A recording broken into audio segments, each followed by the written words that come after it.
Hola, ¿qué tal? Muchísimas gracias, Fer, por la presentación. Gracias, por supuesto, Inteligencia Dental, ACOA y Aceptodont, que la verdad es que este, siempre ha sido un apoyo muy fuerte para mí, profesionalmente hablando, y la verdad es que me han permitido entender un poquito más y aclarar algunas dudas que pues siempre nos surgen, ¿no? Sobre todo estando tan relacionados con el tema de la docencia. Y bueno, sí, en esta ocasión quiero aprovechar para agradecer particularmente tanto a COA como a Septodon por siempre apoyarme, por creer en mí, por ayudarme a entender pues dudas, ¿no? Que siempre surgen si nosotros seguimos estudiando continuamente. Y bueno, vamos a empezar con el tema. Agradezco a todos los asistentes. Entiendo que es lunes y que es lunes en la mañana, pues vamos a tratar de hacer esta charla lo más dinámica posible. Nada más déjenme, hago aquí un movimiento más para no distraerme. Y bueno, pues vamos a hablar un poquito de dolor y cuáles serían algunos factores asociados a entender un poquito el proceso de dolor y bueno, cómo sería la mejor manera de manejarlo o de alguna forma controlarlo efectivamente con anestésicos locales. Probablemente queden muchas dudas, muchas preguntas, bueno, pero la idea es tratar de manejar el tema y precisamente que nos queden dudas, ¿no? Para cuestionarnos finalmente de cómo estamos haciendo las cosas, clínicamente, qué nos está funcionando, qué no, o qué cambios podemos hacer para tener un mucho mejor manejo del paciente, sobre todo específicamente del paciente con dolor.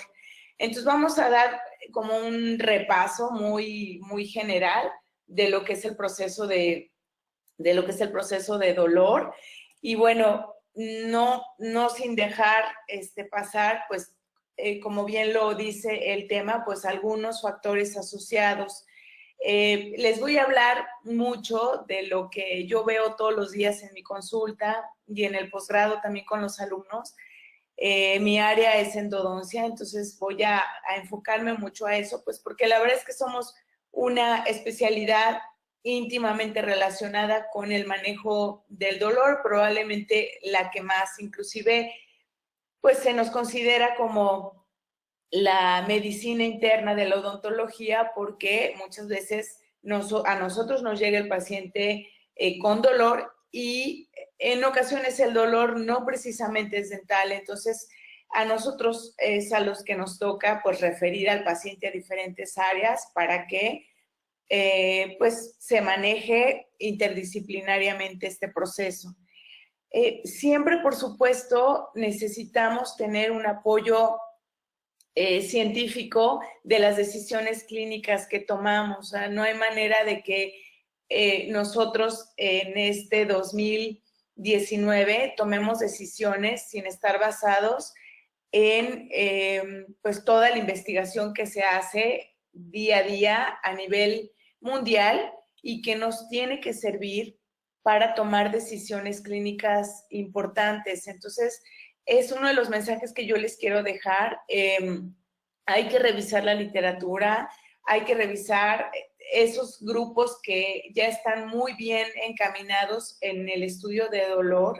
Un grupo, por ejemplo, que a mí me gusta seguir mucho es el grupo de Al Rieder, Nustein, Dion, y es un grupo que tiene ya muy bien controladas sus variables y que comparan mucho la efectividad de los anestésicos, técnicas, 1 a 100, 1 a 200. Entonces, en base a eso tienen que estar basadas nuestras decisiones clínicas, ¿no?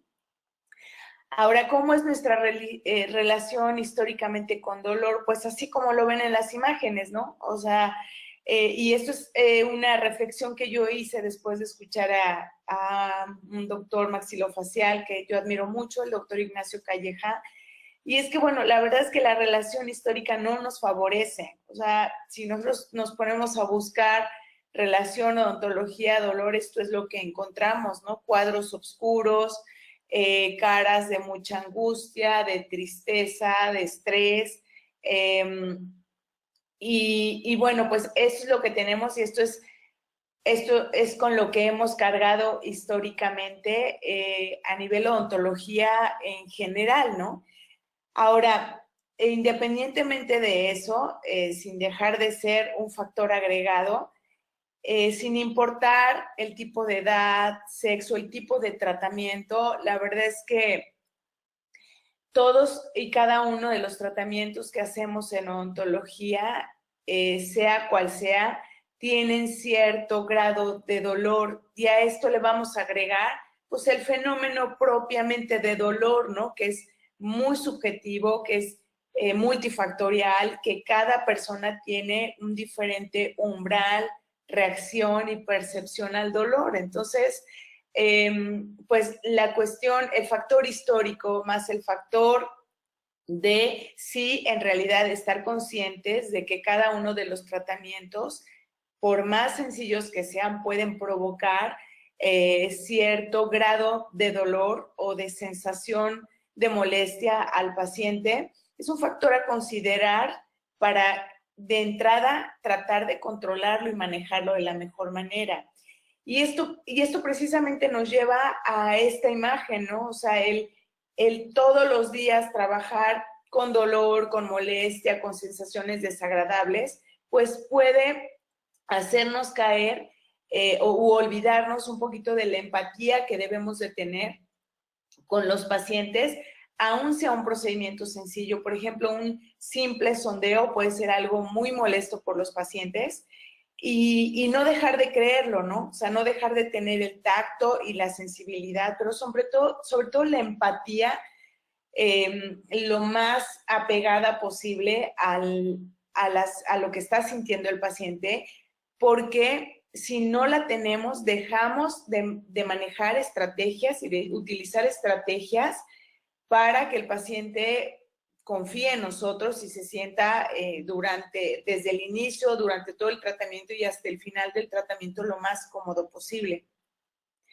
Ahora, definitivamente hay situaciones clínicas que van a meditar que nosotros tengamos mucho más conocimiento y mucho más estrategias para esos manejos. Entonces, hay diagnósticos que nos hablan de un grado fisiológico, celular, molecular importante, de mediadores que potencializan una sensación de dolor y que desafortunadamente pueden ser factores también que afecten la efectividad de medicamentos, no solo de analgésicos antiinflamatorios, no solo de antibióticos, sino del primero que usamos en todos nuestros pacientes, que son los anestésicos, ¿no? Entonces, independientemente de cuál sea el diagnóstico del paciente, si es un diagnóstico que involucra inflamación,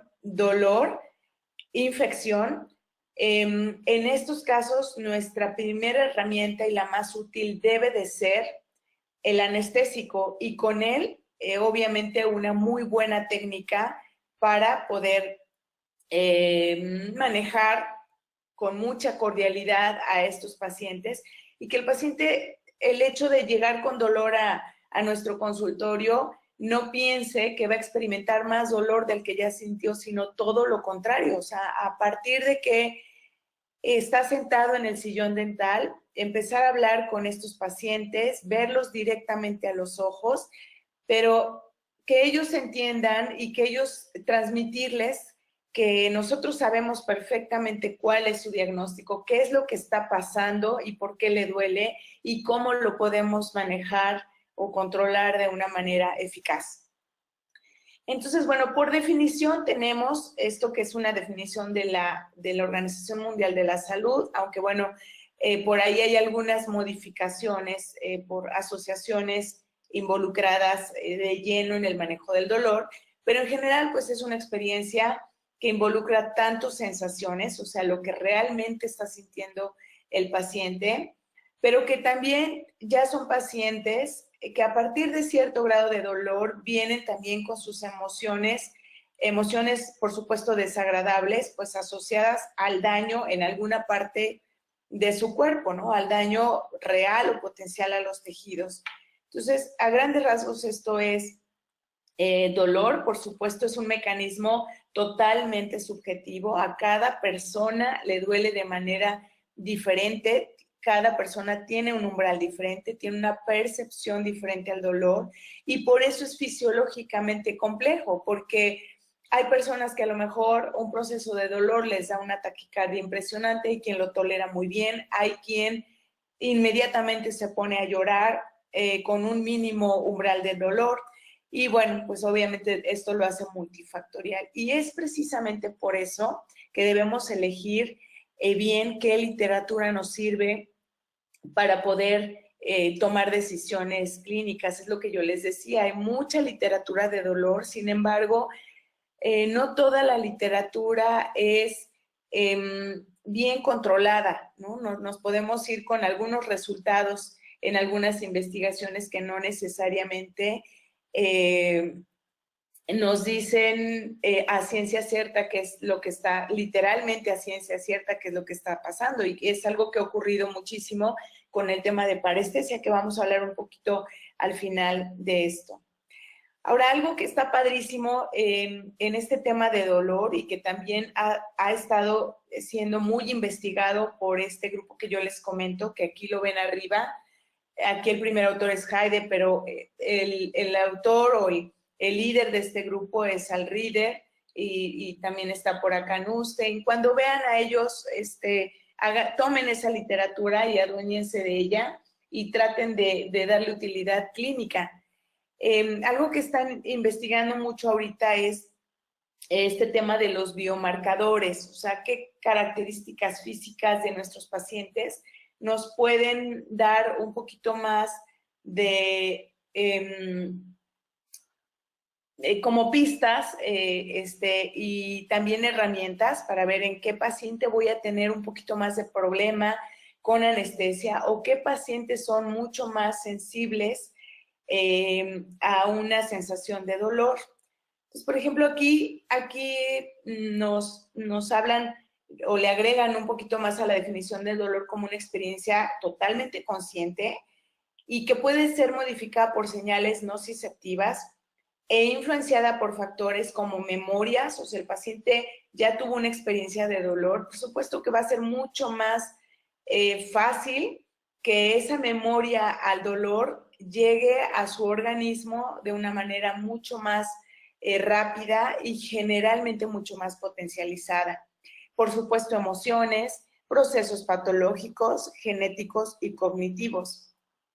Y esta literatura en particular nos dice que, bueno, estudiando el color de ojos, podemos tener algunos detalles. En particular, esta literatura nos dice que el color de ojos, en base a los parámetros de esta investigación, no es un predictor clínico de dolor específicamente hablando de mujeres blancas durante el tratamiento dental. Pero ojo, yo a lo que voy con esta literatura es que hay que seguirla, porque esta literatura probablemente en un futuro nos va a decir las características en donde nos podemos nosotros enfrentar a un paciente que va a oponerse mucho más al tratamiento, va a tener un umbral mucho más bajo, va a creer menos en la efectividad a lo mejor de medicamentos o drogas como los anestésicos. Y de entrada, con solo ver la fisonomía de estos pacientes, pues hacer un manejo desde cómo hablamos con ellos, ser mucho más enfáticos en qué va a consistir mi tratamiento, etcétera. Y tenemos algunos otros datos. De hecho, la idea es hacer una plática únicamente de biomarcadores, porque es un tema que les comento, a mí se me hace súper interesante y que está teniendo mucha tela de dónde cortar. Entonces, por ejemplo, este está desde 1959, ¿no? Reacciones de dolor y necesidad de anestesia local conforme cambia el color del iris de azul claro a café oscuro. O sea, desde ya tiene mucho tiempo se está manejando esto. Mujeres en trabajo de parto, mujeres con ojos claros en trabajo de parto, con mejor tolerancia al dolor que con ojos café oscuro. Y esta ha sido también una constante que yo me he encontrado, ¿no? Que mientras más oscuro sea el color de los ojos, va a haber menor tolerancia va a haber obviamente mayor grado de dolor o va a ser más difícil controlar el dolor en estos pacientes. En el 2017, personas con cabello y ojos oscuros con mayor sensibilidad que aquellos que tienen cabello y ojos claros. De entrada, o sea, ya hay una tendencia con estos biomarcadores en cuanto a color de piel y color de ojos que nos hablan de cuáles van a tener un umbral más bajo al dolor. Y tenemos en el 2004 sensibilidad aumentada al dolor térmico y eficacia de lidocaína reducida en pacientes que tienen mutación en el receptor de melacortin-1. Y estos son los pacientes, pues básicamente los pacientes pelirrojos, que aquí en México no es tan común, sin embargo, puede ser que nos enfrentemos con algún paciente con estas características y tomar en cuenta que la sensibilidad a los anestésicos va a estar reducida. Esto ya también tiene algunos años que nos lo comentaba Hargreaves en un Congreso Nacional de Endodoncia que hubo, pero como que él apenas empezaba a investigar con respecto a estos biomarcadores. Ahorita ya hay mucho más literatura que nos puede respaldar. Entonces, bueno, la verdad es que yo les comento que para mí es muy interesante y prometo preparar un tema específicamente desde entender pues genéticamente cómo se da esta situación y cómo estos biomarcadores es que provocan mayor sensibilidad al dolor y sobre todo eficacia reducida a los primeros anestésicos medicamentos que usamos, que serían los anestésicos. Ahora vamos a entender cuáles son los 3 pilares del sistema de dolor. Primero se tiene que detectar, después nuestro organismo lo procesa y al final lo percibe. Entonces, ¿cuáles son las estructuras y los sistemas que forman parte de cada uno de estas etapas? Primero se detecta, nosotros hablando específicamente de dolor dental, pues para la detección del dolor nos ayudan las fibras nerviosas, principalmente a nivel pulpar, las fibras A delta, que ya sabemos que son fibras que por su cantidad de mielina son fibras muy rápidas, por lo tanto, esas nos sirven mucho porque cuando el paciente tiene mayor estimulación de fibras A delta, el paciente nos puede decir, es este el diente que me duele con frío, no tengo ninguna duda, es este de abajo. Y la verdad es que a nivel de diagnóstico nos sirve mucho expresión de fibras A delta por su velocidad de acción, porque son muy específicas a ciertos estímulos y no provocan dolor referido. Cuando el paciente de pronto nos dice, pues la verdad es que me molestaba con frío, ya me molesta con calor, el dolor empezó abajo, pero ahora arriba y abajo me duele, pues estamos obviamente ante un reto un poquito más complejo para diagnosticar cuál es la pieza que específicamente que está molestando. Y esto es básicamente debido a que quienes detectan el dolor ya son fibras, ya son las fibras C expresadas, excitadas, y estas fibras desafortunadamente no nos ayudan tanto en el diagnóstico porque las fibras C son las responsables del dolor referido. Entonces ahí tenemos que hacer todavía un estudio mucho más exhaustivo de cuál es la pieza que está molestando, cuál es su diagnóstico y bueno, pues ya una vez que tenemos eso, obviamente darle un plan de tratamiento. Estas fibras nerviosas, de manera fisiológica, de manera normal, producen cierta cantidad de sustancias que tienen efecto por el mismo sistema, es decir, por el sistema nervioso. Entonces, estas sustancias son llamadas neuropéptidos y estos neuropéptidos, cuando hay un proceso patológico, las fibras nerviosas empiezan a producirlos en mucho mayor cantidad. Y bueno, estas fibras nerviosas tienen efectos básicamente en 2 sistemas que van a provocarle al paciente mayor dolor. El primero es a nivel de vasos sanguíneos, porque una gran cantidad de receptores de estos neuropéptidos se encuentran en el endotelio vascular y que provocan, pues generalmente vasodilatación y aumento de permeabilidad vascular. Los dos protagonistas de esos efectos serían básicamente sustancia P y CGRP, que son los dos que tenemos al principio. Sin embargo, esos neuropéptidos, además de irse a vasos sanguíneos y provocar esos mecanismos, también se van a fibras nerviosas y provocan lo que estamos viendo en las imágenes, que es arborización nerviosa. En la figura A, o en la que vemos en la parte superior, pues vemos un cuerno pulpar tomado con un poquito de como radiolucidez, no radiolucidez, sino mayor como marcadores, pero aquí no hay ningún proceso patológico. Y en la figura B, en la figura de abajo, ahí ya hay un proceso de caries profunda y entonces vemos el gran crecimiento o arborización que existe a nivel de cuernos pulpares. Por eso es que si nosotros a lo mejor empezamos a accesar en la mitad, en la parte central del tejido dental, el paciente no va a sentir tanta molestia, pero cuando nos acercamos a la zona de cuernos pulpares, el paciente empieza a tener sensibilidad si es que no está perfectamente bien anestesiado. Y eso es porque la zona de cuernos pulpares, tanto en dentición primaria como en dentición permanente, es la zona con mucho mayor densidad nerviosa. Pero además, cuando hay un proceso inflamatorio, pues obviamente es una zona de una importante arborización o crecimiento nervioso.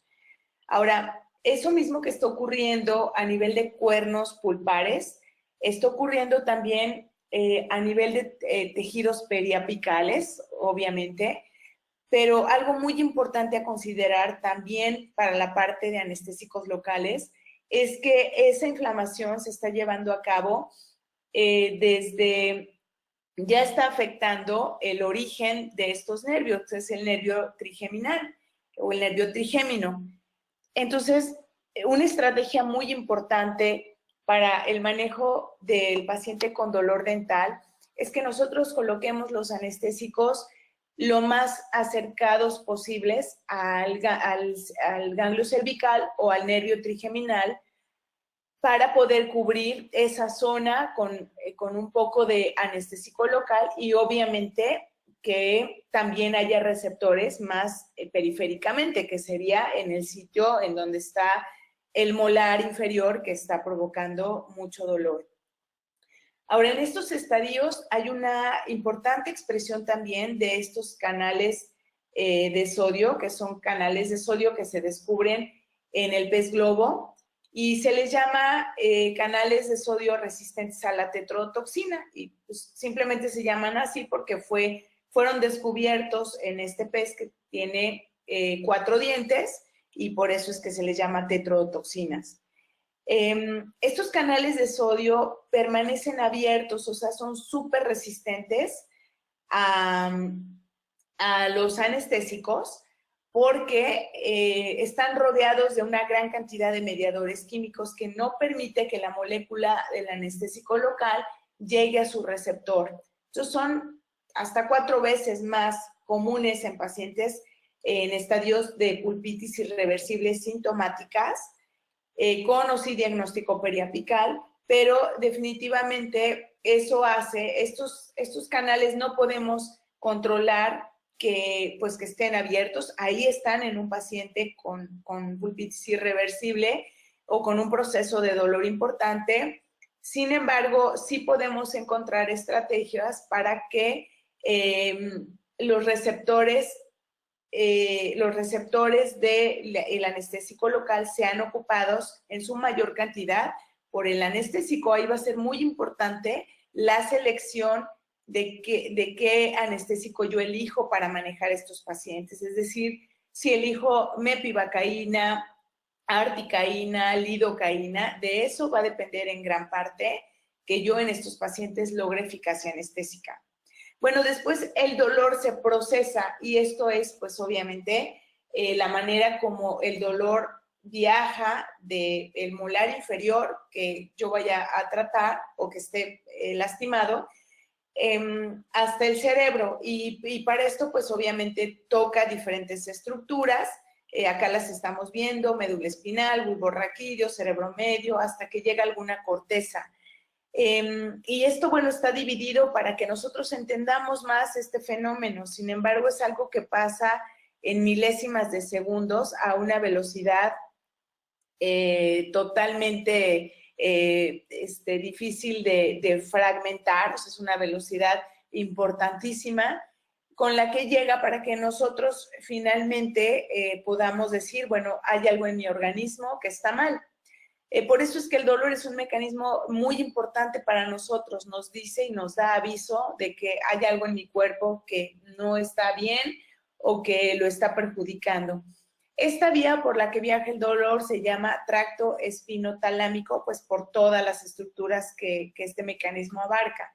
Pero una vez que en este procesamiento la información llega a nivel central, por supuesto que va a haber una estimulación y una respuesta aumentada de neuronas que son nociceptivas, pero que están a nivel central y que estimulan periféricamente y que provocan sensibilización periférica. Es decir, una vez que ocurre esto, va a haber neuronas que están en mi diente, en la pulpa y también en el periápice, que antes no reaccionaban a ciertos estímulos como el tacto, estímulos térmicos con dolor, y que ahora empiezan a tener sensibilización periférica, pero definitivamente el efecto empieza a nivel central. Por último, la percepción del dolor se lleva a cabo en alguna corteza central. El dolor de tipo agudo, que es en donde nosotros nos vamos a enfocar hoy, es un dolor que llega finalmente a la corteza somatosensorial. Ahí se percibe. O sea que cuando nos picamos con un alfiler, cuando nos quemamos, cuando hay una caries profunda que está provocando dolor en un diente, ese estímulo tiene que llegar de una manera rápida a la corteza somatosensorial para que nosotros sepamos que hay un daño en nuestro cuerpo.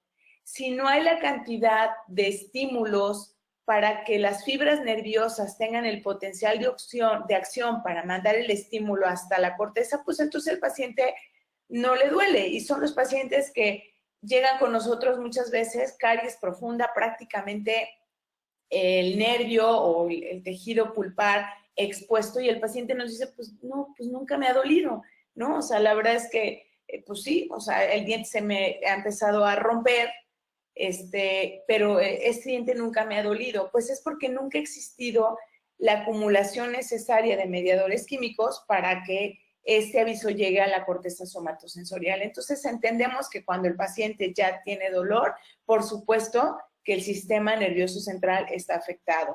Y por supuesto que el paciente que ya tiene esta excitación o esta estimulación, también va a tener afectación en la parte anímica, en la parte emocional, porque de igual manera, aunque principalmente se toque la corteza somatosensorial, también este estímulo llega a afectar a la corteza frontal, en donde está nuestro sistema límbico, en donde se controlan nuestras emociones. Entonces, nos va a tocar que un paciente con dolor sea un paciente molesto, enojado, muchas veces grosero, o bien triste, irritado emocionalmente. Son pacientes que a veces en el interrogatorio empiezan a llorar de una manera poco controlada. Y bueno, pues obviamente a nosotros nos toca entender qué parte de ese proceso de dolor está provocando esos cambios emocionales, y de inicio tratar de darle placebos al paciente. Uno importantísimo es el que yo ya les había comentado: empezarles a explicar qué es lo que está ocurriendo, qué es lo que le está provocando dolor, cómo lo vamos a empezar a manejar, siempre viéndolo a los ojos. Es algo que la verdad en mi práctica privada me ha servido mucho. A veces el paciente con dolor nos dice, no me importa, usted hágame lo que me tenga que hacer. No, a mí sí me importa que usted sepa qué es lo que está pasando y cómo vamos a actuar para empezar a manejarlo. Y todo eso hace que hagamos un clinch ahí con el paciente y generemos una confianza y una armonía para que las siguientes etapas del tratamiento funcionen adecuadamente.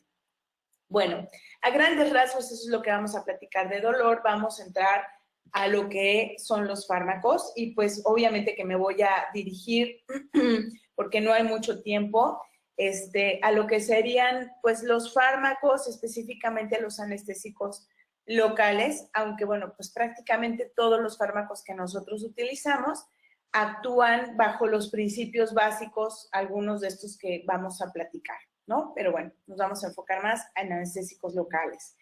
Ahora, entender que todos los fármacos pueden funcionar de manera benéfica o de manera dañina, ¿no? O sea, la manera como los utilicemos y las dosis en las que los utilicemos van a diferenciar a un veneno de un remedio. Y esto me gusta siempre colocarlo, pues están viendo desde qué momento es algo que se entendió y que se estableció, pero es bien importante porque, miren, muchas de las dudas que existen en cuanto al manejo de anestésico es por falta de información, es por a lo mejor no tener un entendimiento claro primero de farmacología y después aterrizarlo a los anestésicos, pero muchas dudas clínicas, ¿no? De chin, en este paciente puedo poner otro cartucho o no, híjole, pues ya puse uno de articaína, podré poner otro cartucho de articaína, o sea, mi paciente es hipertenso,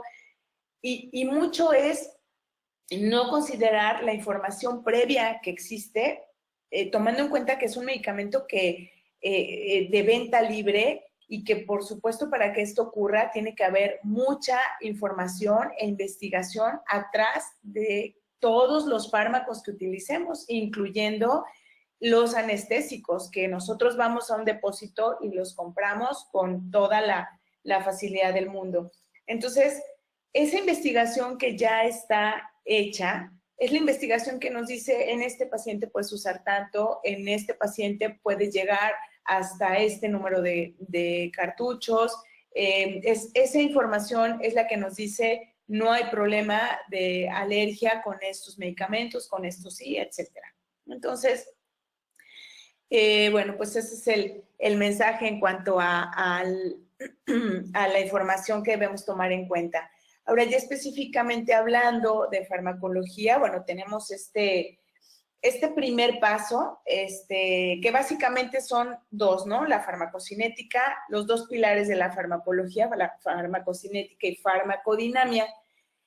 La farmacocinética básicamente es todo lo que nuestro organismo le puede hacer a los fármacos, es decir, ya una vez que nos lo tomamos o que ya está infiltrado el medicamento, cómo se absorbe, cómo se distribuye, cómo se metaboliza, cómo se excreta. Y en base a que nosotros sepamos cada uno de estos procesos de la farmacocinética, que yo sé que son, híjole, no sé, pero de pronto son definiciones que como si nos dieran una pastillita o como si oliéramos un poquito de formol y nos empieza a dar sueño, y que pues la verdad es que cuando no está, la farmacología cuando no está aterrizada a veces se nos hace árida o densa, pero la farmacocinética no es más que eso, o sea, son todos los procesos por los que sigue un fármaco para poder pues finalmente cumplir con su objetivo, que sería parte de la farmacodinamia. Pero específicamente esto es farmacocinética por todos los sistemas por los que pasa y los procesos. Esta farmacocinética nos va a decir qué cantidad de droga hay en diferentes intervalos, porque bueno, no es lo mismo la cantidad de droga que se absorbe, que la que se distribuye, que la que se va al hígado para metabolizarse, y obviamente que la que se excreta, que finalmente pues queremos que prácticamente se excrete en su totalidad, aunque en nuestro organismo hay varios sistemas que nos ayudan pues a ir eliminando la droga. Y farmacodinamia está muy fácil. Farmacodinamia es lo que la droga le hace a nuestro cuerpo, es lo contrario a la farmacocinética. Entonces, si yo me tomo un medicamento para poder dormir, pues, o sea, de qué manera o cuál es el mecanismo de acción específico de esa droga para provocarme sueño. Si yo me tomo un antibiótico, ¿cómo va a actuar para atacar bacterias? Si yo me tomo un analgésico, ¿cuál va a ser su receptor para que yo empiece a dejar de sentir dolor? Y si yo infiltro un anestésico, bueno, ¿a dónde se va a ir ese anestésico para que el paciente empiece a sentir hormigueo hasta lograr sentir un efecto pico en donde pues el paciente se siente completamente anestesiado y efectivamente yo pueda empezar a trabajar con esos pacientes? Entonces, bueno, vamos a hablar de propiedades generales y obviamente ir relacionando estos principios básicos de la farmacología a los anestésicos. Y algo que les quiero, por supuesto, recomendar en cuanto a la literatura, esta no es la última edición del manual de Malamed, ahora el último libro que yo adquirí es verde, pero bueno, la verdad es que esta es la base para nosotros, tengamos la especialidad que tengamos o no tengamos especialidad, para nosotros odontólogos esta es la base. Entonces, todos los odontólogos, todos los especialistas debemos de tener el manual de Malamed en nuestra consulta, pues para poder entender este fármaco que utilizamos pues prácticamente en el 95% de nuestros pacientes. Y esta otra literatura de Becker, para quien la quiera, la tengo, pues tengo el artículo y también hice la traducción para poder sacar mayor información de él. Al final les voy a poner mi correo. Es una literatura que es muy, muy digerible. A mí me ayudó a entender muchísimo de los anestésicos, de sus dosis, de cuándo son seguros, cuándo no, en el paciente sistémico, etcétera. Entonces, con mucho gusto la comparto con ustedes. Bueno, ¿cuáles serían las propiedades ideales de un anestésico? Pues aquí está la lista, ¿no? O sea, obviamente no tenemos hoy por hoy un anestésico local, pero sí podemos utilizar, inclusive hacer mezclas de anestésicos para poder lograr una anestesia ideal, ¿no? O lo más ideal posible, que esto se traduciría en lograr una anestesia exitosa o eficaz. Entonces, por supuesto, tenemos no irritar tejidos, no alterar de forma permanente el tejido nervioso, toxicidad sistémica baja, que de esto por ahí en la página de la Asociación Mexicana de Endodoncia hay una plática que di de puro anestésico local, en donde hablo más de los efectos sistémicos. Hoy, porque no tenemos mucho tiempo, no voy a entrar mucho, pero bueno, pues por ahí está la información. Tiempo de latencia corta, duración de acción suficiente para el procedimiento que yo quiero realizar, potencia suficiente sin que provoque daño, exento de reacciones alérgicas, que vamos a hablar un poquito de eso, estable y de metabolismo sencillo y esterilizable sin perder propiedades con calor, que ahí ya nos meteríamos a la parte de la fabricación del medicamento, que también vamos a hablar un poquito de estos detalles. Estas son las teorías que se han manejado históricamente en cuanto a cómo actúan los anestésicos. Definitivamente las dos que hoy por hoy siguen explicándonos su mecanismo de acción son expansión de la membrana para los anestésicos tópicos y la del receptor específico para anestésicos locales. Esta de la expansión de la membrana es muy sencilla, pues obviamente este es el único éster que seguimos utilizando, que es la benzocaína. Pues obviamente tópica y es la que utilizamos pues muchas veces como placebo, porque en realidad a veces la colocamos e inmediatamente después estamos poniendo la infiltración ya con la aguja. Sin embargo, el paciente muchas veces lo pide, o sea, es un placebo para el paciente. Oiga, póngame la cremita o la pomadita que utilizan para que no me duela tanto. Ese sería cuando el paciente ya tiene un efecto placebo, pero si realmente queremos el efecto real del anestésico tópico, nos tenemos que esperar entre 5 y 10 minutos antes de hacer la infiltración.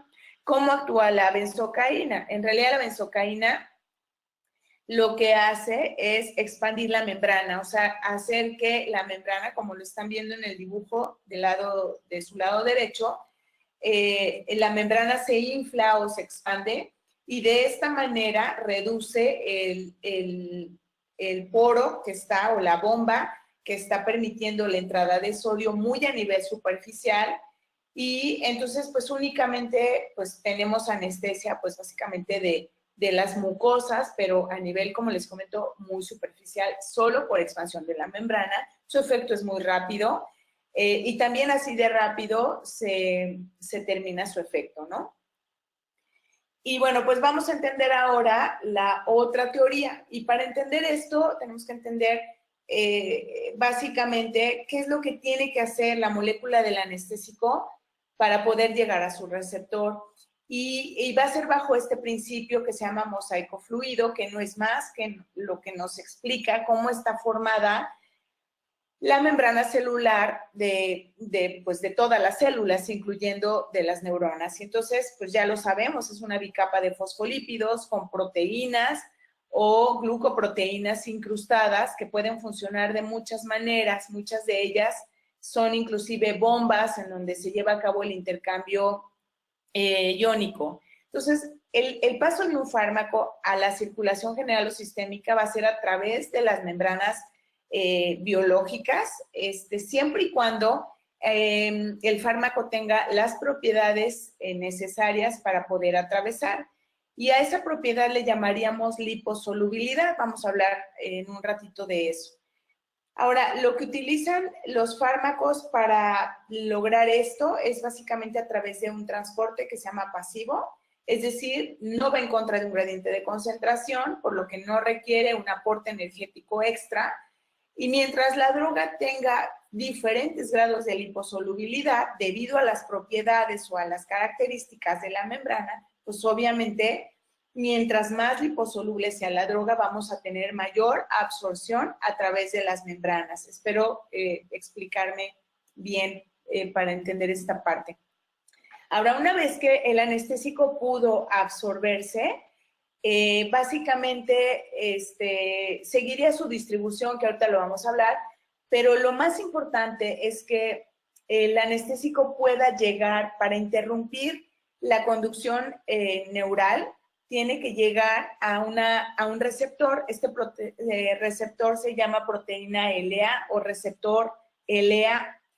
Entonces, en realidad, la afinidad de los anestésicos es gracias a que químicamente y molecularmente se parece a ese receptor y entonces puede adaptarse perfectamente a la forma de ese receptor y unirse.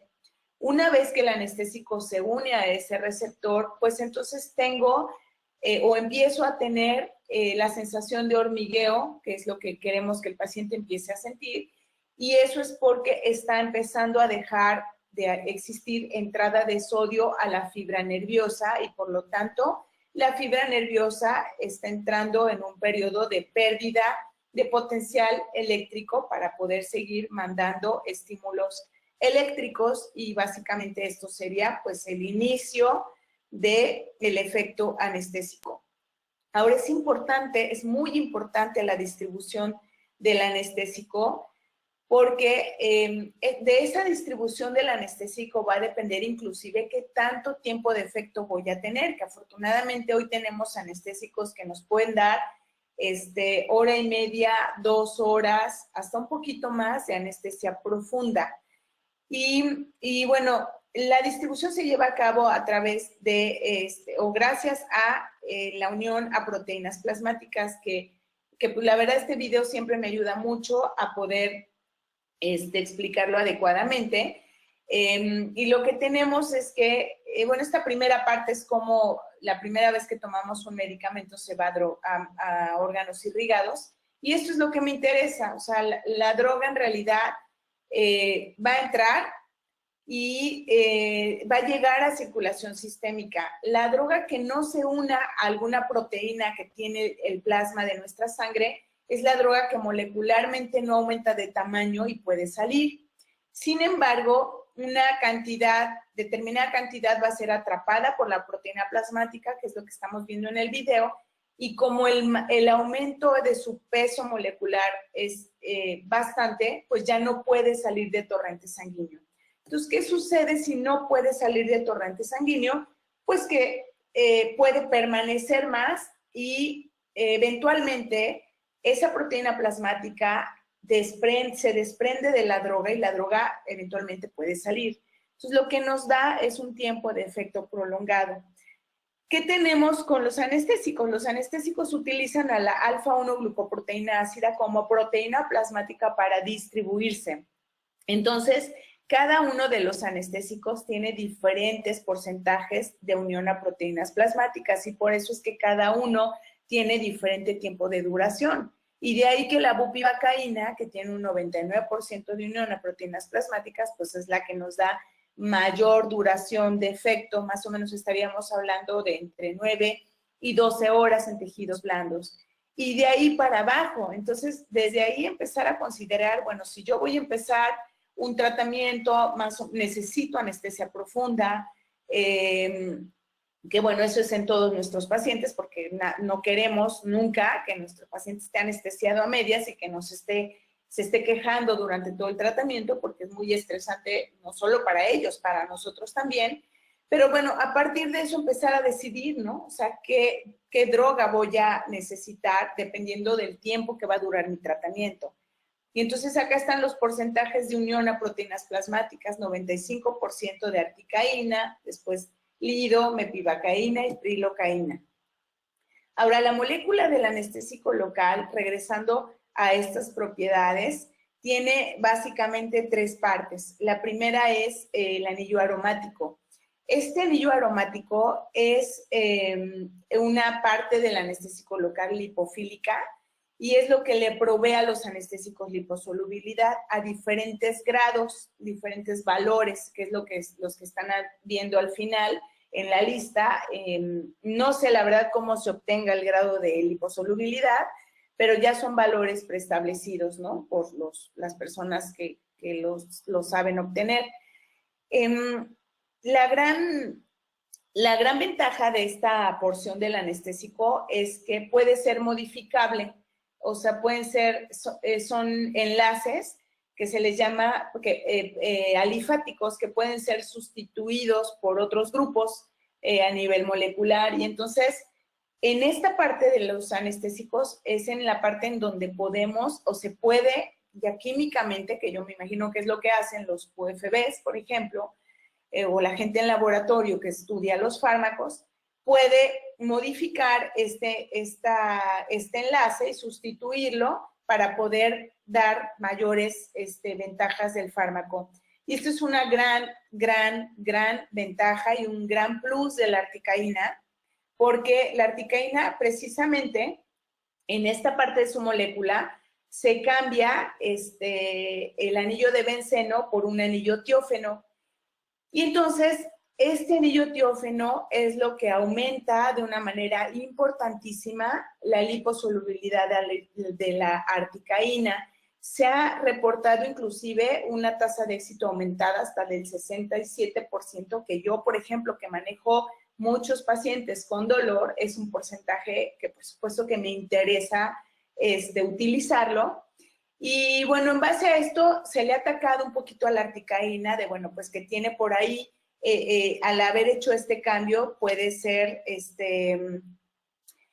considerársele un éster, porque, bueno, pues el anillo tiófeno de alguna manera tiene características de tipo éster, pero en un gran porcentaje esto se metaboliza muy rápidamente en sangre por esterasas plasmáticas. Entonces, en realidad, aun cuando, como este anillo tiófeno está totalmente integrado a la molécula del anestésico, finalmente la articaína es, en la totalidad de su molécula es considerada una amida, más no un éster. Por lo tanto, no debemos de preocuparnos en cuanto a reacciones alérgicas con este tipo de medicamentos, la articaína especialmente. Ahora, ¿por qué me interesa saber esto? Pues porque en pacientes que no tienen dolor preoperatorio, pues tenemos una tasa de éxito altísima, ¿no? Que es del 75 al 90%.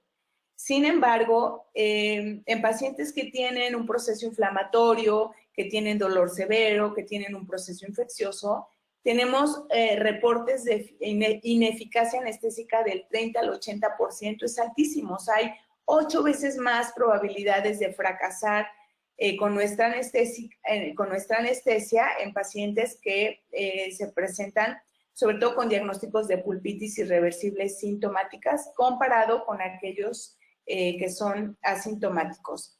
Y bueno, debido a eso también se han propuesto algunas estrategias para poder potencializar a los anestésicos. Y una de ellas importantísimas, que para mí ha marcado la diferencia en mi práctica privada, es el uso de la anestesia suplementaria por bucal con articaína. ¿Por qué con articaína? Esto quiere decir que yo anestesio a mi paciente con regional inferior, con el anestésico que, bueno, que nosotros hayamos elegido, dependiendo de la situación clínica, y 10 o 15 minutos después poner una anestesia suplementaria por bucal, que la verdad es que aparte es una técnica sencillísima, es como poner anestesia local superior, lo mismo hacerlo en inferior. Ahora, esta anestesia suplementaria por bucal sí o sí debe ser con articaína. ¿Por qué? Porque articaína, gracias a esto que les expliqué del anillo tiófeno, es la única que puede penetrar la densidad de hueso mandibular, ¿no? Es un hueso, ya sabemos, la cortical de hueso mandibular es súper densa, y entonces los otros anestésicos no tienen la liposolubilidad para poder atravesarla adecuadamente y poder tener eficacia anestésica. Entonces, en estos pacientes, fíjense, este es un paciente que me llegó cuando yo todavía trabajaba en Puebla. Es un paciente que la vieron previamente, o sea, llegó referida, la acababan de atender, no pudieron accesar adecuadamente a pulpa, aunque la primera imagen es, como a mí me llegó, ya prácticamente estaban en cámara.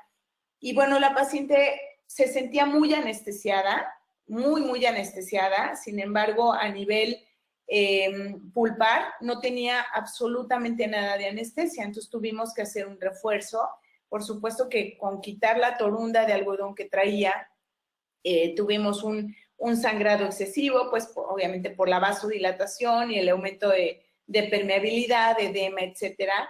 Pero son pacientes que nos exigen una muy buena elección del anestésico y una muy buena cantidad de anestésico, y obviamente pues que nuestro procedimiento clínico sea el que tengamos que hacer para que esos pacientes no tengan dolor durante el procedimiento que yo les vaya a hacer. Y por supuesto el postoperatorio sea mucho más tranquilo. Pero bueno, el postoperatorio nos podemos ayudar obviamente de otros medicamentos.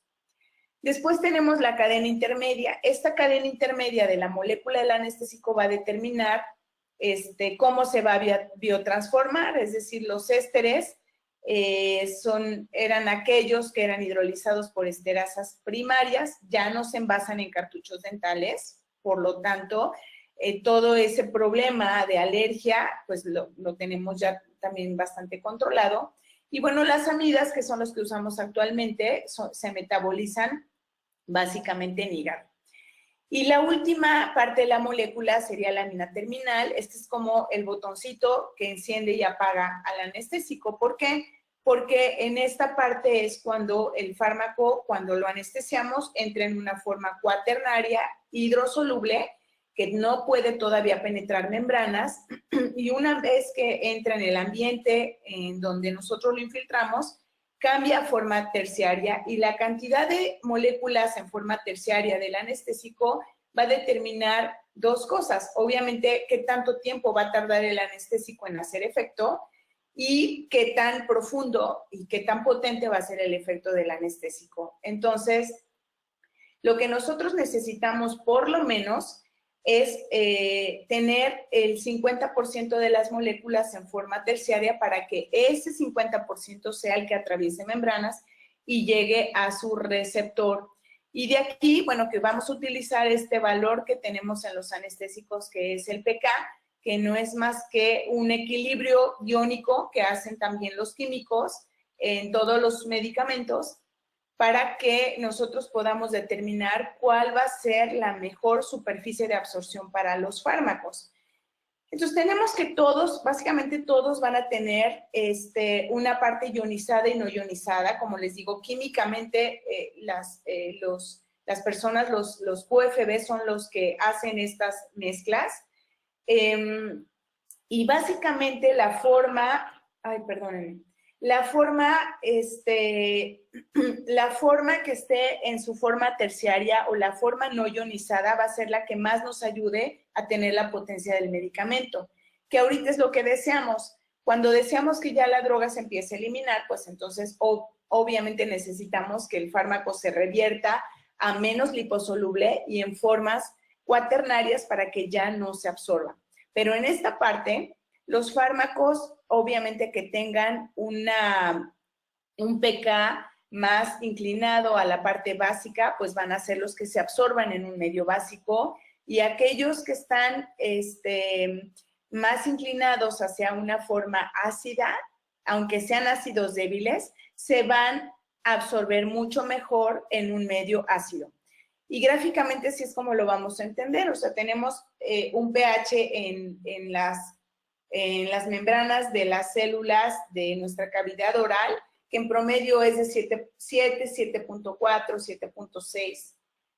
Y nosotros infiltramos un anestésico con un pK muy parecido, que sería un pK de 7.8. ¿Qué va a ocurrir? No, lo que va a ocurrir es que el fármaco no tiene problemas de grados de ionización con qué pelear, y entonces va a haber un muy buena absorción. Aparte, el fármaco tiene muy buena ionización y entonces tengo una gran cantidad de absorción del fármaco, por lo tanto, mayor cantidad de receptores ocupados y mayor efecto del medicamento. Sin embargo, el paciente inflamado o infectado es un paciente con un pH ácido debido a que hay mucho potencial de hidrógeno libre. Y esos hidrógenos son hidrógenos que ya no forman parte integral en alguna célula, sino que por destrucción o daño celular están repartidos en el tejido, y entonces, pero siguen teniendo carga. Entonces, cuando yo meto un anestésico con un pK de 7.8, esos iones de hidrógeno, lo primero que buscan es pegarse a algo también ionizado. Y entonces ionizan al fármaco o lo hidrolizan, y entonces ahora sí el medicamento no puede penetrar membranas. Ahora, no tenemos anestésicos que ya la solución completa del cartucho sea ácida. Sin embargo, sí tenemos pK más bajos, como por ejemplo con la articaína o con la mepivacaína, que nos pueden ayudar a que este proceso de hidrólisis o de ionización ocurra en menor cantidad. Y es lo que queremos, pues, en pacientes inflamados. Y entonces, a grandes rasgos, pues estas son las características que vamos a usar, ¿no? La liposolubilidad nos va a dar potencia, la constante de ionización nos va a decir cuánto tiempo va a tardar el anestésico en hacer efecto, la cadena intermedia nos va a hablar de su metabolismo, y su unión a proteínas plasmáticas nos va a hablar de su duración. Ahora, ¿qué detalles importantes debo de yo conocer en cuanto a la fabricación del medicamento? Aquí hay algunos puntos que también los considero bien interesantes. Primero que nada, pues que el anestésico que estemos utilizando sea esterilizado con humedad y con calor, y esto es considerado a nivel farmacéutico como un estándar de oro. Entonces, si nosotros vamos ahorita a decidir si tenemos que modificar o elegir algunas, o ver qué opciones hay en el mercado de anestésicos, pues definitivamente este es algo a preguntar, ¿no? Por la farmacéutica o bien por el depósito que nos esté vendiendo el producto, si es que ellos cuentan con esa información. Pero yo lo que hice, después de tener estas dudas, pues precisamente fue acercarme con los que fabrican el anestésico que yo, pues la verdad es que siempre he utilizado. En este caso es, pues particularmente la marca de Ceptodont, y ellos, la verdad es que yo lo comentaba al principio, tuvieron a bien ayudarme a entender y a verlo físicamente cómo se hace todo este proceso, ¿no?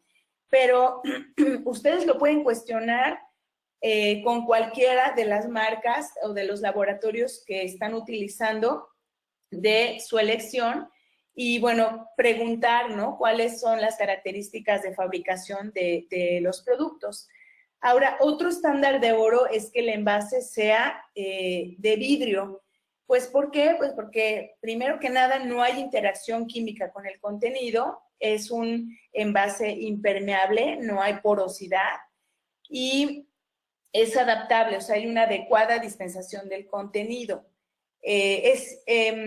Con este tipo de envase hay una forma dentro del proceso de fabricación para que estos sean totalmente libres de látex. Y entonces evitemos también la alergia en los pacientes que tienen este tipo de alergia al látex.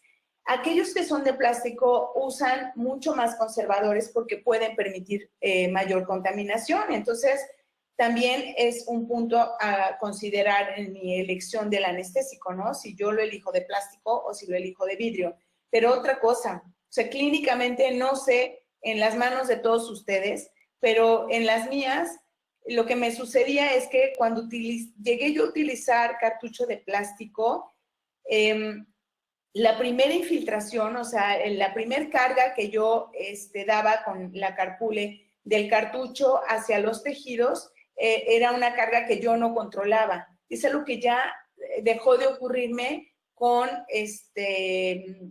los cartuchos de vidrio, pues porque de pronto ahí hay un factor de resistencia entre lo que es el líquido y la superficie. O sea, esa superficie tiene ciertos grados de rugosidad que le da resistencia en el momento en que yo quiero hacer la presión con el líquido. Entonces, la verdad es que para mí es mucho más amigable utilizar cartuchos de vidrio que de plástico, clínicamente hablando, ¿no?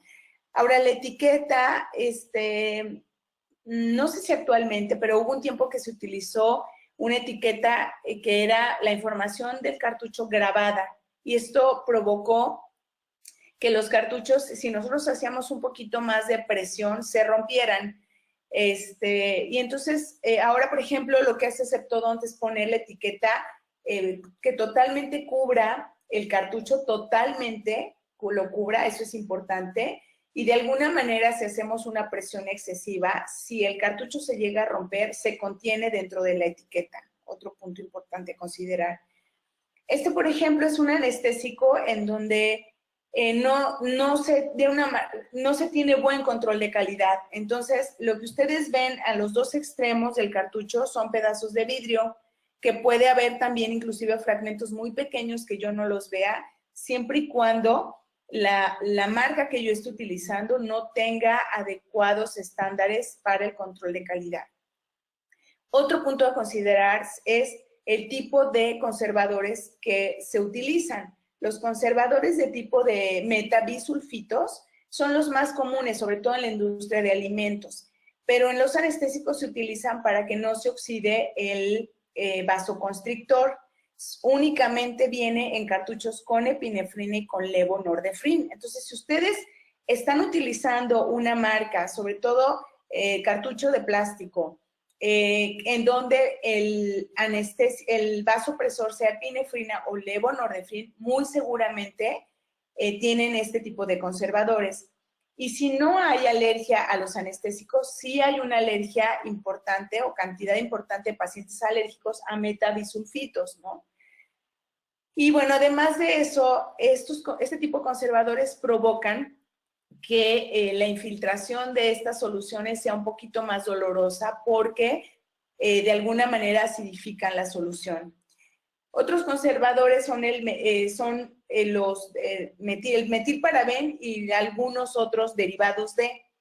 Esto se utiliza y se utilizó también en cartuchos, ya no se utiliza en cartuchos dentales, pero básicamente era para prevenir el crecimiento bacteriano, sobre todo en cartuchos de plástico.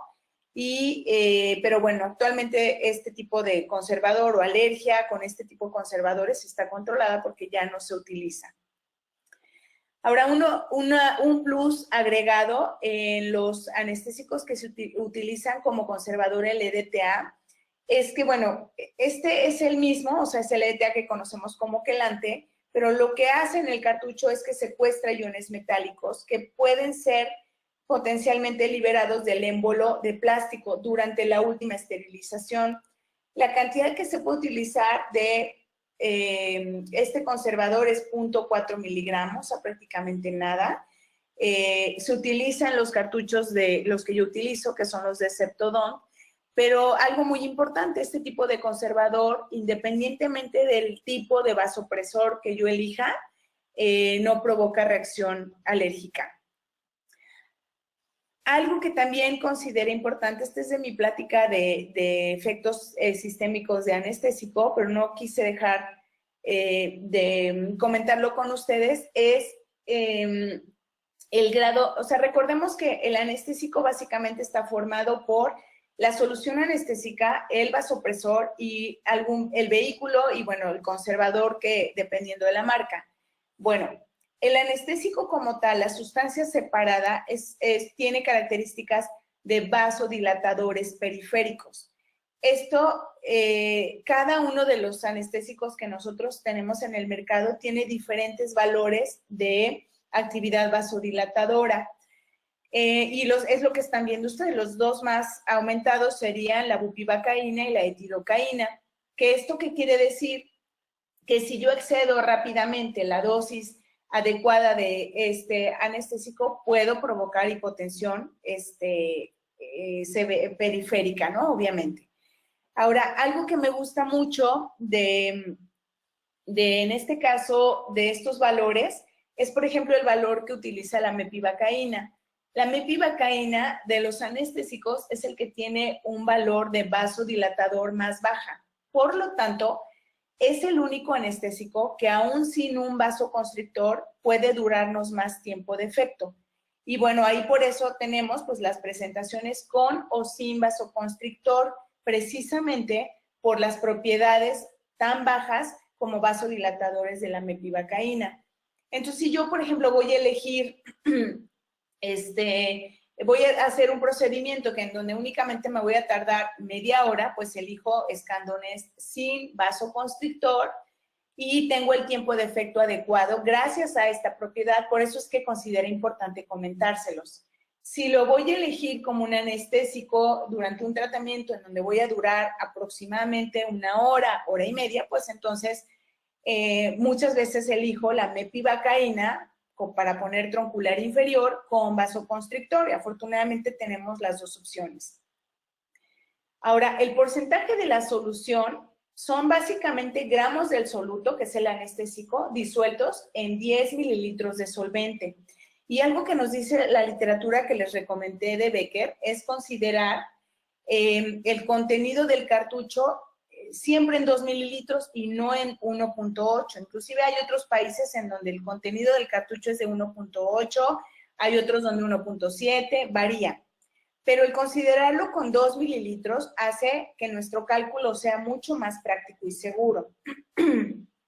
Y entonces esta es la mejor manera de hacer el cálculo. Por ejemplo, la mepivacaína al 3%, lo único que hago yo es mover el punto un decimal y eso lo multiplico por los 2 mililitros que ya está redondeado del cartucho y tengo 60 miligramos de mepivacaína en un cartucho de mepivacaína al 3%.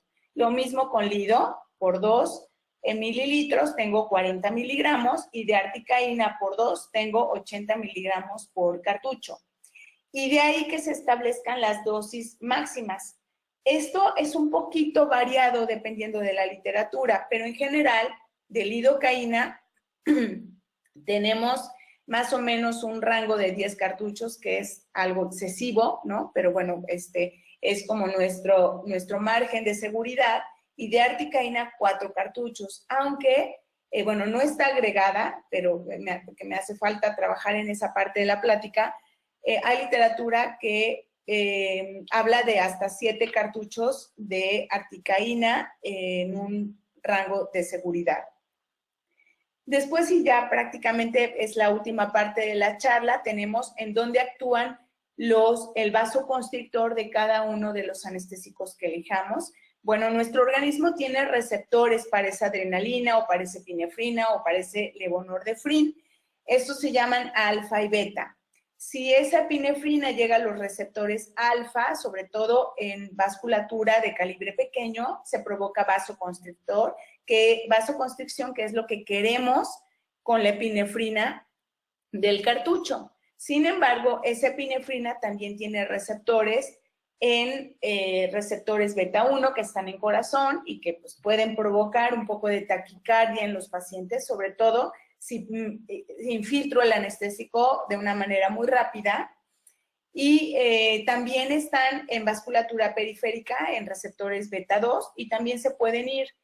Una clave para que la mayor cantidad de anestésico se quede en los receptores alfa 1 y alfa 2, que son los que yo quiero que el vasopresor toque, o a los que llegue, es anestesiar con mucha calma y lentitud, o sea, infiltrar prácticamente de una manera computarizada el anestésico, ¿no? Si no tenemos ningún aparato para hacerlo, que ya hay varios en el mercado, lo podemos lograr pues controlando, ¿no? A mí me ayuda mucho, como les comenté, el cartucho de vidrio para hacer esa infiltración de una manera muy lenta. Ahora, el más común de los vasopresores es la epinefrina, y la cantidad del vasopresor nos viene en radios, que es 1 a 50,000, 1 a 100,000 y 1 a 200,000. Entonces, este radio nos dice los gramos de soluto, que es el vasoconstrictor, disuelta en mililitros del solvente. Entonces, tenemos un parámetro que son el 1 a 100, que contiene 1 gramo de epinefrina disuelto en 100,000 mililitros de solvente. Y de ahí podemos tener la cantidad de microgramos del vasopresor. Entonces, por ejemplo, en un cartucho que venga 1 a 100 por 2 mililitros que tiene el cartucho en total de solución, aquí también redondeamos, tenemos 20 microgramos. 1 a 50,000 obviamente se duplica y 1 a 100,000 se diluye, que serían 100 microgramos. Entonces, en pacientes que tienen algún problema cardíaco, pues se sugiere no exceder de 40 microgramos. Ahora, ¿qué diferencia hay entre 1 a 100 y 1 a 200,000? La verdad es que la literatura que he revisado y a la que yo más le creo, no reporta diferencia en cuanto a la concentración sérica, en cuanto a acción prolongada, ni en cuanto a tiempo de inicio. Entonces, la verdad es que yo prácticamente en todos mis pacientes me voy por cartuchos de Medicaín 1 a 100,000. Esos son como mis preferidos y obviamente MEPI con vasoconstrictor. En problemas cardíacos, y esto es yo creo que para cualquier afección sistémica, tenemos que hacer interconsulta. O sea, a veces nos da flojera porque es invertirle un poco más de tiempo, pero es la seguridad de nuestro paciente y de nosotros de por medio. Entonces, si hacemos alguna interconsulta, sobre todo en cuanto a qué cantidad de vasopresor puede utilizar, tenemos que hacer el cálculo previamente y considerar hacerlo en microgramos más no en número de cartuchos, porque la persona con quien yo voy a hacer la interconsulta, que probablemente es un médico general o un médico internista o algún especialista, nos podrá ayudar en cuanto a la cantidad en microgramos, más no pues, en cartuchos, obviamente, ¿no? Este es un vasoconstrictor que me gusta mucho, el levonorfrin, lo considero uno de los vasopresores más nobles. Se combina con mepivacaína al 2% y tiene pocos receptores en beta 2, o sea, en circulación periférica, lo que provoca que haya menor cantidad de gasto cardíaco porque no afecta la presión sanguínea a nivel periférico. Entonces, pues la verdad es que también es una buena opción a considerar en cuanto a los vasopresores. Los vasopresores, en realidad, se metabolizan. Aquellos que nosotros infiltramos de manera exógena tienen un metabolismo o una biotransformación hepática. Y los metabolitos resultantes de esa transformación hepática, en realidad, no tienen ningún potencial alergénico. se habla obviamente de la relación que puede haber de los vasopresores con antidepresivos. Aquellos que son no catecolaminas, utilizan su enzima, una enzima propia, ¿no? O sea, la monoaminoxidasa, y con eso sí pudiera haber problemas. Las que son catecolaminas, que serían la epinefrina y el levonorfrin, que la verdad es que son los que yo utilizo en la presentación comercial que yo utilizo, tienen una enzima especial que es la catecol metiltransferasa, y esa enzima es la que se encarga específicamente del metabolismo de este tipo de vasopresores. Por lo tanto, hablando de la interacción que pueda tener el vasopresor con algún otro medicamento, por ejemplo, con IMAOS, no hay obstáculo para eliminar vasopresores porque ellos tienen su propia enzima. Y otro tipo de medicamentos como el Prozac actúan a otro nivel, o sea, en realidad estos actúan inhibiendo selectivamente reasimilación de serotonina. Con este tipo de antidepresivos tampoco tenemos problema. En estos que toman antidepresivos tricíclicos, sí hay que estar alertas, ya que pueden provocar arritmias cardíacas y el vasopresor puede provocar un efecto potencializante. También en aquellos que toman beta bloqueadores, ya que recordemos que si la vía beta está bloqueada, pues el vasoconstrictor que nosotros utilicemos se va a ir por la vía alfa y entonces pudiéramos tener también algún efecto sistémico. En estos pacientes, tratemos de evitar el vasopresor si es posible, y aquí el recurso sería utilizar mepivacaína sin vasoconstrictor. Obviamente hacer monitoreo de datos sistémicos, de valores sistémicos como presión sanguínea y frecuencia cardíaca después de cada cartucho y revisar signos vitales antes de alguna anestesia adicional.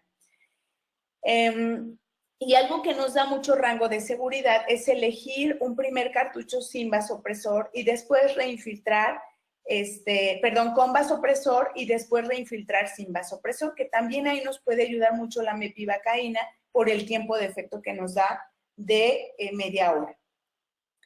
Ahora, 2 diapositivas en cuanto a lo que hay de parestesia. Miren, estos autores, Haas y Lennon, reportan aumentar incidencia de parestesia, particularmente en Canadá, después de la introducción de articaína a mediados de los 80. ¿Qué se encuentra después de este reporte? Que, bueno, obviamente genera, pues hasta, yo por así decirlo, cierta psicosis con el uso de articaína, ¿no? En realidad, si ustedes se ponen a buscar a conciencia, evitando metaanálisis, porque muchos de ellos son los que no nos dan información con literatura bien seleccionada, no hay evidencia científica disponible que soporte el hecho de que la articaína esté asociada a mayor incidencia de parestesia. O mejor dicho, que nos hable de que la articaína es más neurotóxica comparada con otros anestésicos que venimos usando desde hace muchísimos años, ¿no? Todos los reportes que se han utilizado son anecdóticos, han sido algunos datos como de casos clínicos, como anécdotas, y no hay reportes de neurotoxicidad en maxilar superior. Y esto lo comento porque, bueno, en realidad si fuera en sí la neurotoxicidad provocada por la articaína al 4%, pues entonces habría reportes, inclusive aunque fueran anecdóticos, también en maxilar superior, no solo en maxilar inferior, inclusive de parestesia, y no existen. De hecho, articaína es el anestésico que se ha podido manejar al 4%, es de los pocos que se manejan ese porcentaje, pero precisamente es debido a su poco daño neurotóxico.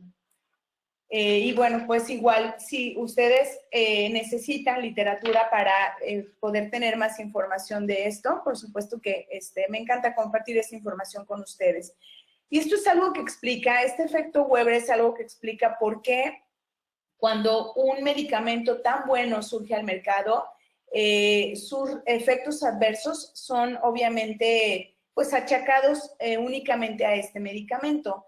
Y esto es algo que pasó mucho también con la clindamicina. La clindamicina, por ser uno de los antibióticos de última generación y con muchos plus agregados, es un medicamento de grandes cantidades de venta en el mercado. Y entonces, ¿qué sucede? Que estos medicamentos exceden o se potencializan sus ventas en el mercado, los otros disminuyen en el mercado y la cantidad de efectos adversos son dirigidos a un solo fármaco o al fármaco de mayor venta en el mercado. Y esto es algo que por supuesto que también le afectó a la articaína, porque pues, yo conozco inclusive muchos de mis colegas que me dicen, es que yo es lo único que utilizo, articaína. Y por supuesto que si tenemos un efecto ahí negativo o un problema en un paciente de parestesia, pues el paciente pues, le va a ocurrir con el único anestésico, aunque no sea la neurotoxicidad del medicamento, sino algún grado de daño más bien mecánico atribuido a, pues, a la técnica, básicamente, ¿no? Y bueno, pues ya para terminar, nos pasamos un poquito del tiempo y bueno, pues vamos a tratar de aterrizar los puntos que vimos, conocer características de nuestros anestésicos a manejar de acuerdo a necesidades del paciente.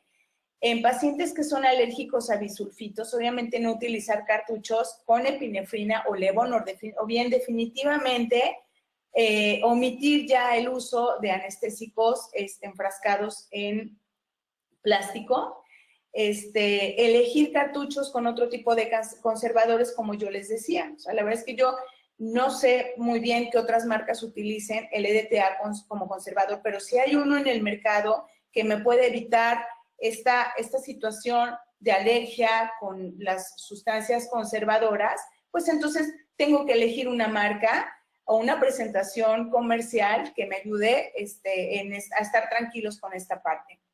Tomar en cuenta dosis máximas, tanto del anestésico como del vasoconstrictor. Y bueno, en procedimientos largos hay que considerar que anestesiamos primero una región, terminar el procedimiento antes de anestesiar otra zona. Y entonces, de esta manera podemos controlar la cantidad de dosis, o bien lo que yo les había comentado, poner una primera infiltración con vasoconstrictor y una segunda sin vasoconstrictor en algún paciente en donde yo tenga limitado el uso del vasoconstrictor. Cuando combinemos anestésicos, que perfectamente lo podemos hacer, para mí la mezcla que más me gusta, pues es obviamente mepivacaína con articaína, tomar en cuenta que son dosis aditivas, ¿no? Obviamente. Alergias provocadas por anestésicos tienen que ver más bien con conservadores o bien son atribuidas a los efectos del conservador. Esto quiere decir que muchos de los pacientes nos dicen, oiga, soy alérgico al anestésico. Si yo entiendo cómo se metabolizan los anestésicos, entonces puedo estar muy, muy, muy tranquila en el sentido de que en realidad todos los que yo estoy utilizando, todos los que están en el mercado, se metabolizan por hígado y los metabolitos no tienen efectos alergénicos. Sin embargo, el paciente muchas veces, si tiene un episodio de taquicardia o que siente que se va a desmayar, que está relacionado con el vasoconstrictor, el paciente lo interpreta como una reacción alérgica. Entonces, en nuestra historia clínica, en nuestro interrogatorio, conocer bien por qué el paciente nos está hablando de una reacción alérgica, a qué se refiere. Y van a ver, generalmente se refiere al efecto del vasoconstrictor. Y lo que sí es un hecho es que no podemos nunca negarle a un paciente el beneficio de anestesia local.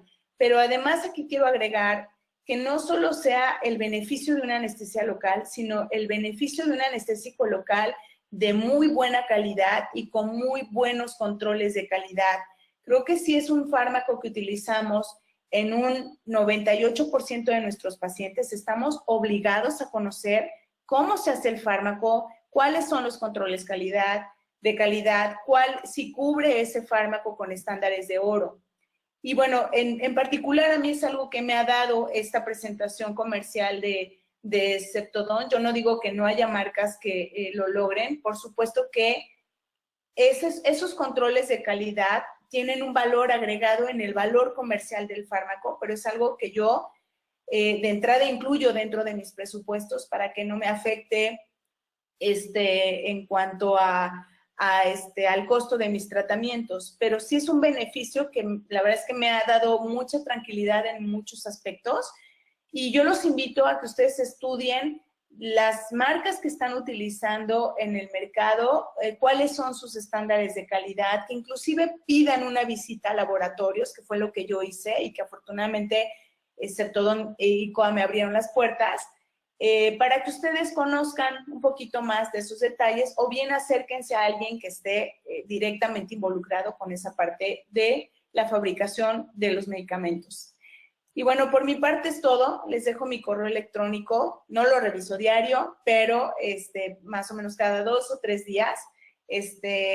Como pudieron darse cuenta en mi currículum, la verdad es que me encanta la docencia, me encanta compartir lo poco o mucho que yo entienda de algún tema. Espero que esto les sirva alguna parte o algunas partes de la charla para, pues, tratar de mejorar el manejo del paciente con dolor, que siempre va a haber nuevas oportunidades. Entonces, pues vamos a tratar de siempre ir actualizando esta información.